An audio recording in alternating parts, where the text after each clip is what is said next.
I experience screaming voices. People don't believe how insane I am. And it was terrifying. Totally manic or totally depressed.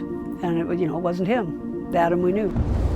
I just wanted a car to hit me or a truck or just something to take me out because this time I wanted to really work.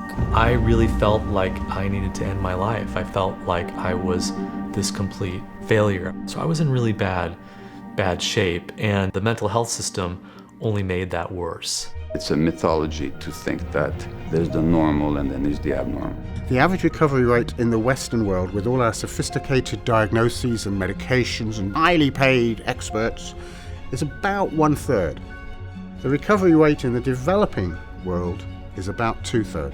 Where does somebody who's in this delicate state, they're in a process. They're sent to prison, they're sent to jail, they're sent to a psychiatric ward, or they're chemically incarcerated, or they're homeless. In the United States, we've come to believe in the chemical imbalance theory of mental disorder.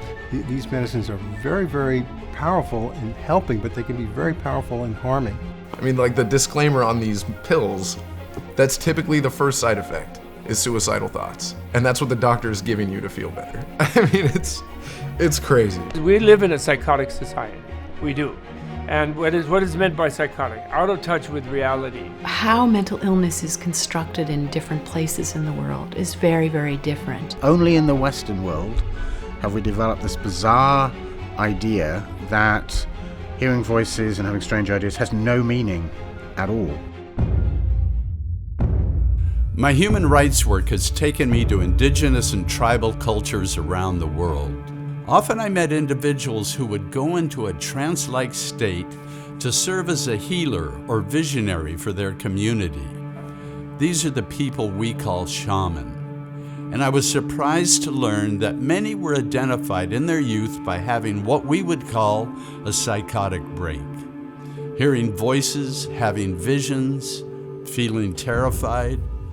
I was struck by how differently these symptoms were looked at in our culture. We have lost touch in our medical system from some of the simple needs that people have for connection, the simple needs that people have for community. Maybe it's not just a broken brain. Maybe it's not just an illness. Maybe this is not just something to hide and be ashamed of.